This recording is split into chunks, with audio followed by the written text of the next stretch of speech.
नमस्कार साथी, कैसे हैं आप।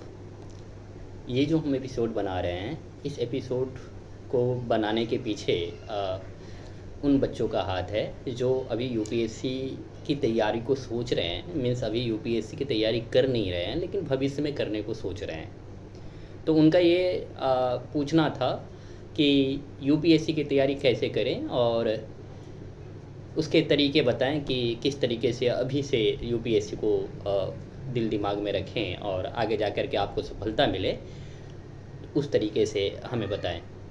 तो इसी संदर्भ में मैंने सोचा कि एक छोटा सा वीडियो बना देता हूँ। और चूँकि बताना थोड़ा सा ये हो जाता है कि प्रत्येक व्यक्ति को बताना मुश्किल है, इसलिए मैंने कहा कि एक वीडियो के रूप में बता देता हूँ, जिनको भी ज़रूरत है उनसे सीख ले। तो मेरा जो ये टॉपिक है ना, ये इस वीडियो का ये टॉपिक मैं उन मूल्य से, उन मान्यताओं से थोड़ा अलग हट करके बनाने जा रहा हूँ जो अभी तक चली आ रही हैं यूपीएससी की दुनिया में, या जो यूपीएससी एस्पिरेंट तरह तरह के इंस्टीट्यूशंस, कोचिंग संस्थान और जो सिलेक्टेड पर्सन्स हैं उनके द्वारा जो कही जा रही है, उन मूल मान्यताओं से मैं अलग हट करके बात करूँगा इसमें। कि यूपीएससी की तैयारी को अगर आप सोच रहे हो तो आपको किस तरीके से आगे बढ़ना चाहिए, क्या आपका रूपरेखा होनी चाहिए और क्या मापदंड होनी चाहिए, इन संदर्भ में हम बात करेंगे।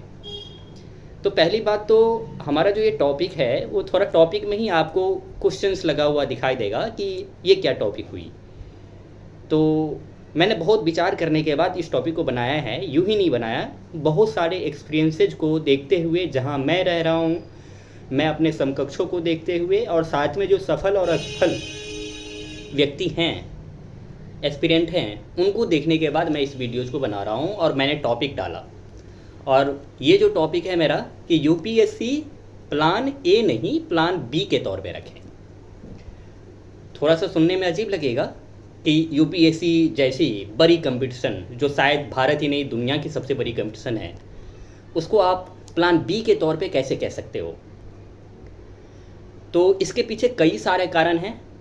वर्तमान में जो यूपीएससी की बदलाव हैं, जिस तरीके की कंपटीशंस को एक आप कह सकते हैं असंभाव्य बना दिया गया है कि आपकी केवल मेहनत नहीं, आपका लक फैक्टर भी काम करता है। और साथ में मैंने ये भी देखा कि किस तरीके से एस्पिरेंट यहाँ अपना बहुत ही किफ़ायती समय, अपने ज़िंदगी का आप ये कह सकते हैं कि 1/3 हिस्सा या उससे कहीं ज़्यादा हिस्सा जो है यहाँ लगा देते हैं, फिर भी सिलेक्शंस नहीं मिलती हैं। कुछ असफल होते हैं, कुछ असफल रह जाते हैं। तो अभी मैंने और इसके इधर अगर दूसरी बात करें तो एक तरीके से जो मैंने नए बच्चे में जो अभी कॉलेज में पढ़ाई कर रहे हैं या फिर बोर्ड एग्ज़ाम की तैयारी कर रहे हैं, उनके मन के अंदर जो आजकल यूट्यूबफोबिया है, और या फिर आप ये कह सकते हैं कि इंस्टाग्राम या अदर्स जो सोशल साइट्स हैं, उसके माध्यम से जब आपको छोटी छोटी क्लिप के माध्यम से इंस्पायरेशंस मिलती हैं, आपको जब क्लिप मिलती हैं, तो आपको लगता है कि यूपीएससी की दुनिया इतनी मज़ेदार है और इतनी इंटरेस्टिंग है, इतना आसान है, हमें भी करना चाहिए। तो आप दूसरी तरफ ना जा करके, आप जा सकते थे दूसरी तरफ, आप बेहतर कर सकते थे दूसरी तरफ, दूसरे रूट पे, लेकिन वहाँ ना जा करके आप करियर का एक जो है ना एक मन मस्तिष्क में आप बना लेते हैं कि आपको यूपीएससी ही करना है, क्योंकि सारा कुछ जो कुछ भी है, आपको ज़िंदगी तो सफलीभूत तभी होती है जब आप यूपीएससी के प्रिपरेशन आप करते हो। तो ये चीज़ें हैं। तो इस संदर्भ में मैंने जो टॉपिक रखा वो यूपीएससी प्लान ए नहीं प्लान बी होनी चाहिए आपको, जो आपके करियर के रूप में। तो अब ये क्यों रखा, इसके पीछे तर्क है। पहली तर्क तो ये है कि यूपीएससी आप ग्रेजुएशन, यूपीएससी एक लंबा जो है ना तैयारी का आप ये कह सकते हैं कि पीरियड्स ले लेता है सामान्य तौर पे अगर आप देखा जाए तो आप ये देखते हैं कि जिन बच्चों को आप देखते हैं फर्स्ट अटेम्प्ट में या सेकंड अटेम्प्ट तक में या थर्ड अटेम्प्ट में जो सिलेक्शन ले रहे हैं, उनके भी एज आपको देख रहे हो कि 24, 25, 22, तो आप मान ही नहीं सकते उससे ऊपर, तो वो हो जाते हैं। और ये तो प्रतिशत उसका वो जो परसेंटेज है, जो फर्स्ट अटेम्प्ट या सेकंड अटेम्प्ट में सिलेक्शन है, वो तो परसेंटेज बहुत कम है, मतलब ना के बराबर है। आप ये कह सकते हैं कि 0% में है टोटल सिलेक्शन का। तो ये चीज़ है, पहली चीज़ तो ये है कि आप, और दूसरी चीज़ क्या है कि आप ग्रेजुएशन करते करते अगर आप अच्छे यूनिवर्सिटी या कॉलेज से कर रहे हैं तब भी, और अगर बिहार यूपी के किसी या छत्तीसगढ़ के किसी यूपी मतलब स्टेट यूनिवर्सिटी कॉलेज से कर रहे हैं, तब तो आपकी बंटाधार भी हो जाती हैं। तब तो आप समझ लेते हैं कि 22 साल में 23 साल में 21 साल में आपका ग्रेजुएशन होगा। ग्रेजुएशन करने के बाद 1-2 साल आप इधर उधर भटकेंगे, फिर आपको कोई रास्ता नहीं मिलता हुआ दिखाई देगा जहाँ आपको लगे कि आप अपनी जो मनोकामनाएँ हैं, इच्छाएँ हैं, उसको पूरा कर सकते हो। तो पास के भी बच्चे, पास के भैया, पास के कजन यूपीएससी की प्रिपरेशन कर रहे हैं, तो आप इसी ओर में शामिल हो गए। तो 2 साल 1 साल इसमें भी समय लगते हैं। तो आप सोचो, एक नोटिस करो कि आप 23 की उम्र में, 24 की उम्र में, 25 की उम्र में यूपीएससी का प्लान कर रहे हो आज के समय में, इस बदलती दुनिया में, जहां आप अपेक्षा करते हो कि जहां दुनिया आपसे अपेक्षा करती है कि इस मार दौड़ वाली दुनिया दुनिया में जो है ना, आप 24, 25, 26 में आप इनकम करने लग जाओगे, क्योंकि फैमिली की भी जो है एक्सपेक्टेशन आने लगती है। और ये क्यों आने लगती है, इसका भी हम बाद में चर्चा करते हैं। तो पहली चीज़ तो ये है कि आप 24-25 में जब तैयारी करते हो, जनरल वाले के लिए अभी के हिसाब से आपको 6 अटेम्प्ट मिलते हैं। तो आप 25 में या 24 में तैयारी करते हो ग्रेजुएशन के बाद, है ना, तो आप नोटिस करोगे कि 6 साल लो तो 30 की उम्र में या 28 की उम्र में, 27 की उम्र में हो जाते हैं, अगर आपने 2 साल पहले या ग्रेजुएशन के समय भी तैयारी करा दो। तो पहली चीज़ तो, दूसरी चीज़ तो ये है।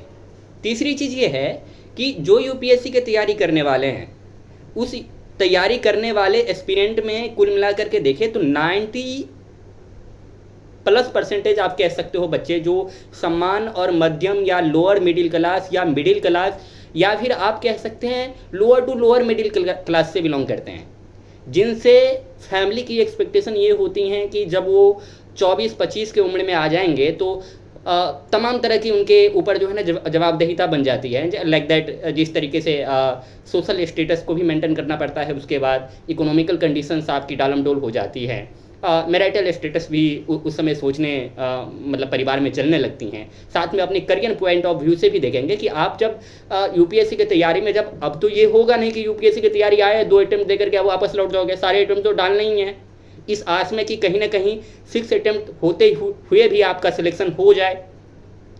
तो आप इस उम्र में पहुंच जाते हो जिस उम्र में जनरल कंपटीशन करने के लायक बच नहीं जाते आप।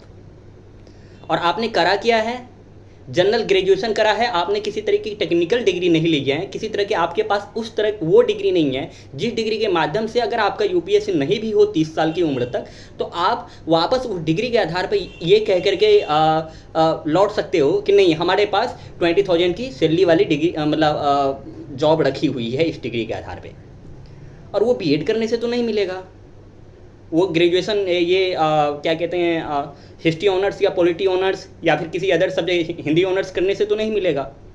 उसके लिए आपको बीटेक का रुख तैयार करना पड़ेगा। आजकल तो बीटेक में भी नौकरी नहीं है।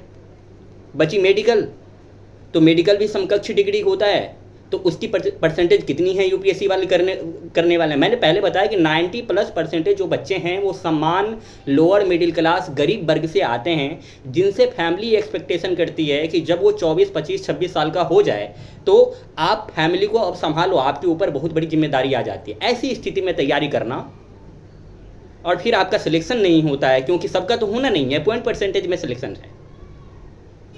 और आपके पास प्लान, आपने ग्रेजुएशन के बाद प्लान ए के तौर पे क्या रखा, आपने प्लान ए के तौर पे यूपीएससी रखा, प्लान बी कुछ है ही नहीं आपके पास। ऐसी स्थिति में आप क्या करोगे।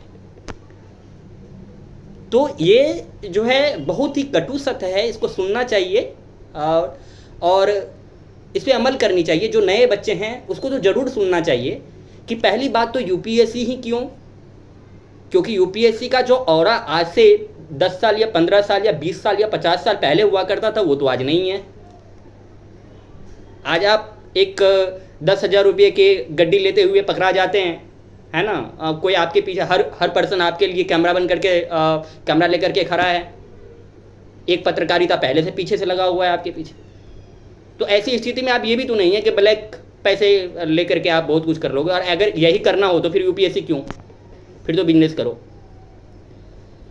तो उम्र निकल रही है क्योंकि आपने लेट से शुरुआत करी, आपके पास प्लान ए के तौर पे कुछ नहीं है, प्लान बी ही आपको, प्लान ए के तौर पे मतलब आपने यूपीएससी को रखा और डिग्री के रूप में कुछ नहीं है आपके पास जिसके आधार पे आपको कोई अच्छी खासी जॉब मिल पाए। और आपने प्लान ए के तौर पे यूपीएससी रखा किस एज में, 23 की उम्र में, जब आप 24 की उम्र में यूपीएससी तैयारी करने गए तब के उम्र में। और 30 की उम्र में आपका पता है कि सिलेक्शन बहुत कम लोगों के होते हैं, पॉइंट परसेंटेज में होते हैं, इस आशा में जी रहे हैं कि सिलेक्शन होगा, अगर नहीं हुआ तो क्या, आपका फेल कर गया प्लान ए। इसलिए प्लान बी रखें, क्योंकि प्लान बी रखने से कई फ़ायदे हैं। आपने ग्रेजुएशन करा, साथ में आपने कोई टेक्निकल डिग्री ले रखा है, साथ में आपने टैली का कोर्स कर रखा है। सभी इंजीनियरिंग नहीं करते, सभी मेडिकल नहीं करते, सभी को सीए नहीं करना है। किसी ने उद्योग जगत में कोई योग्यता रखी हुई है, किसी का अपना एक पकड़ है पॉलिटिक्स में, किसी का अपना पकड़ है बिजनेस में, तो आपको वो निराश नहीं होने देगा, क्योंकि आप 30-35 के उम्र में भी आप उस चीज़ को शुरुआत करके, यानी यूपीएससी के अटेम्प्ट खत्म होने के बाद भी आप शुरुआत उस चीज़ को शुरुआत करोगे और बेहतर लाइफ, मतलब क्वालिटेटिव लाइफ आप जी लोगे वहाँ। लेकिन आपको वो प्लान ए के तौर पे बना के रखना पड़ेगा, और वो इसलिए जोर दे रहे हैं क्योंकि जो 90+ % बच्चे हैं उन बच्चों के लिए प्लान ए प्लान बी नहीं है यूपीएससी। जो बच्चे बहुत ही अपर मिडिल क्लास या अपर क्लास, या आप जिसे बोल सकते हैं सुपर क्लास से बिलोंग करते हैं, लाइक दैट टीना टाबी, क्या दिक्कत है उनको? अगर नहीं भी सिलेक्शन होते हैं, कनिष्क कटरिया नहीं भी सिलेक्शन होते हैं, तो क्या दिक्कत है? मतलब अगर उनका सिलेक्शन नहीं भी होता है तो भी कोई इशू नहीं है, बिकॉज क्या है कि फैमिली के उतने प्रेशर नहीं है। ठीक है, फैमिली ने इतना कुछ कर ही लिया हुआ है, बच्चे को इकोनॉमिकल कंडीशन तो सबसे पहले बहुत अच्छी है, सोशल स्टेटस फैमिली ने बना ही दिया, आपको तो सब कुछ बनाना है। इस बात का ध्यान रखिए। तो यूपीएससी को प्लान बी के तौर पे रखें। जो middle class, lower middle class या lower to lower middle class हैं, उनके लिए सबसे ज़्यादा ज़रूरी है कि यूपीएससी की तैयारी को सबसे पहले तो रास्ते ये देखें कि आपके पास क्या दूसरा रास्ता है कि नहीं, क्योंकि सभी सेक्टर आज के डेट में बढ़िया कर रहे हैं। आज के डेट में तो कुछ भी करने से भी आपकी प्रेस्टीज बन जाती है, प्रतिष्ठा बन जाती है, उतना कर लेते हो जितना आपके लिए ज़रूरी है, बट बेहतर तरीके से करें। यूपीएससी क्यों? और यूपीएससी करना है तो पहले प्लान ए को मजबूत करे कि आपको जब तैयारी, और ये वीडियोज भी एक इसलिए मुझे बनाने पड़ रहे हैं क्योंकि एक मेरे रिलेटिव्स, कई सारे रिलेटिव्स ने, एक रिलेटिव्स के बच्चे ने इस तरीके से मेरे से क्वेश्चन करे, क्योंकि अभी उनका ग्रेजुएशन में एडमिशन हुआ है फर्स्ट पार्ट में, तो मुझे लगा ये बेवकूफ़ी है, आपके पास क्वालिटी है नहीं। क्योंकि आपने, अगर आपके पास क्वालिटी होता तो आप बहुत बड़ी यूनिवर्सिटी, आप बहुत नामी या केंद्रीय विश्वविद्यालय से पढ़ रहे होते। आप मिडिल क्लास फैमिली से हो, आप कह सकते हो कि आपने उतनी वर्क अपने ब्रेन पे भी नहीं करी, आपके पास वो टैलेंट भी नहीं है कि आप 2 साल में वो चीज़ अचीव कर लोगे। हम सवाल नहीं उठा रहे, लेकिन रियलिटी है ये। आपके 12 में मार्क 60%, 50%, 55% है। आप सोच रहे हो यूपीएससी फर्स्ट अटेम्प्ट में निकलेगा, अभी तक आपने इस तरीके से मेहनत नहीं करा। ये सरस्वती की देन है, ऐसा कुछ नहीं है कि आप कितना आप चाहोगे तो आप कुछ भी कर सकते हो, नहीं। प्रकृति जो करवाना चाहिए करेगी, अब करके देखो, नहीं होगा। तो इसलिए यूपीएससी को प्लान बी के तौर पे रखें उन बच्चों के लिए जो 98% कैटेगरी में, यानी 100 में से 98 बच्चे एस्पिरेंट जो हैं, जिस कैटेगरी से बिलोंग करते हैं, उनके लिए यूपीएससी को प्लान बी रखनी चाहिए। जब आप कहीं सेटल्ड हो जाएं, आपको लगे कि वहाँ हमारे लिए एक जॉब रखी हुई है, हमारे लिए एक बेहतर करियर रखा हुआ है, आप अपने मेंटलिटी को इस तरीके से स्ट्रांग बनाओ कि हम बिजनेस भी कर सकते हैं, हम पॉलिटिक्स भी कर सकते हैं, हम पापा के साथ वर्क भी कर सकते हैं, हम अपना शॉप भी खोल करके बेहतर ज़िंदगी, इस पहले ये ब्रेन को ना बेहतर करो, तब आप यूपीएससी की तैयारी को सोचें और उसको प्लान बी के तौर पर रखें, क्योंकि प्लान ए आपका होना चाहिए और ज़रूरी है। प्लान आज वो समय नहीं है कि यूपीएससी को आप प्लान ए के तौर पे उन बच्चों के लिए जिनकी फैमिली ये भी अपेक्षा कर रही हैं कि आप इनकम भी करेंगे, ये भी अपेक्षा कर रहे हैं कि सोशल स्टेटस भी बना करके देंगे, ये भी अपेक्षा कर रहे हैं कि पड़ोसी से भी बदले लेंगे, ये भी अपेक्षा कर रहे हैं कि आप शादी भी समय पर कर लेंगे।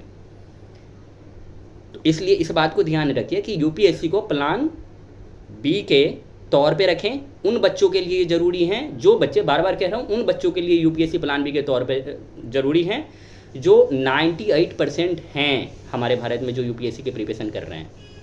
2% की हम बात नहीं कर रहे हैं, 2% जिनके लिए जो सुपर क्लास फैमिली से आते हैं उनको क्या दिक्कत है, वो कुछ भी नहीं करेगा, फिर भी कोई दिक्कत नहीं है। अपना अटेम्प्ट दिया, उन्होंने समय लिया, वर्क किया, मेहनत किया, ज्ञान हुई, कोई दिक्कत नहीं है। फैमिली ने उतना बनाया हुआ है, कुछ नहीं करना है उनको, वहाँ से वो अपनी लाइफ को बेहतर कर लेगा। सारी चीज़ें हैं। आपको तो पैसे भी कमाने हैं, आपको सोशल स्टेटस भी बनाने हैं, आपका अपना करियर भी बनाना है, सब कुछ करना है आपको। तो केवल जो इंस्टाग्राम या यूट्यूब या अदर्स या किसी के थ्रू आउट आप वीडियो शेयर कर देते हो या शेयर कर देता है आपको, या आप किसी को देख लेते हो और आप वहाँ से मोटिवेट हो जाते हो, फिर आप यूपीएससी के दौर में आ जाते हो। ऐसे न करें, ये बहुत ही गुनाह हो सकता है आपके लिए। तो ख्याल रखिए, और अगले वीडियो में हम PSIR ऑप्शनल और इंडियन पॉलिटी पे हम लौटेंगे। ख्याल रखिए।